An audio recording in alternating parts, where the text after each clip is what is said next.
Assalamualaikum dear students, welcoming you all to your very own YouTube channel। तो dear students, आज की video के अंदर हम कन्वर्सेशन एनालिसिस को डिस्कस करेंगे।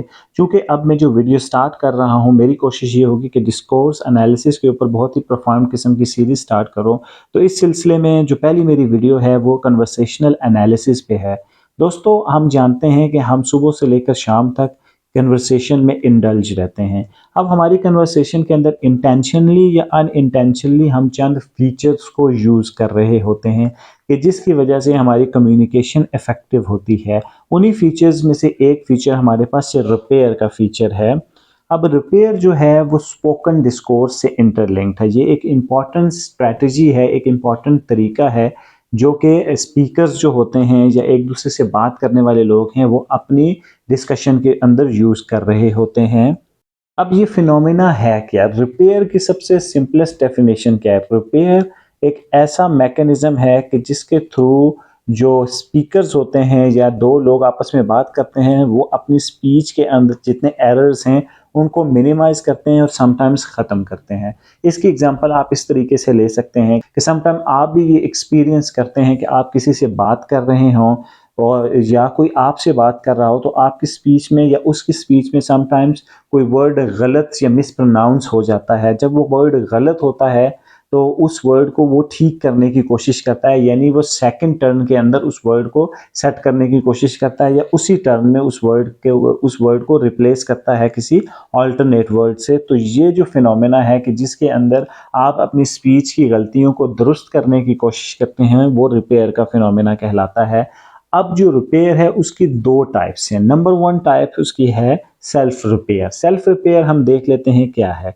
सेल्फ रिपेयर एक ऐसा मैकेनिज्म है कि जिसके अंदर अगर दो स्पीकर बात कर रहे हैं, जैसा कि स्पीकर ए है और स्पीकर बी है। अब जो स्पीकर पहला है यानी जो बात कर रहा है दूसरे स्पीकर से, वो खुद ही अपनी जो स्पीच है उसके अंदर एरर्स को रेक्टिफाई करता है, उनको ख़त्म करता है। यानी जो स्पीकर बात कर रहा होता है वही अपनी स्पीच के अंदर के जो एरर्स होते हैं उन्हें रेक्टिफाई कर देता है। अब इस एग्जाम्पल को हम कंसीडर करते हैं, इसके अंदर स्पीकर ए की बात है जो कि बात किसी स्पीकर बी से कर रहा है, लेकिन यहाँ पर मैंने उसको मेंशन नहीं किया। I shall be very thankful to you for this valour of favour. अब यहाँ पर देखें, गलती से उसने कह दिया कि I shall be very thankful to you for this valour, हालांकि वो कहना चाहता था फेवर। तो उसने उसको रिपेयर करके फेवर ले आया और अपने जो मीनिंग्स हैं उन्हें पहुंचा दिया उसने स्पीकर बी तक।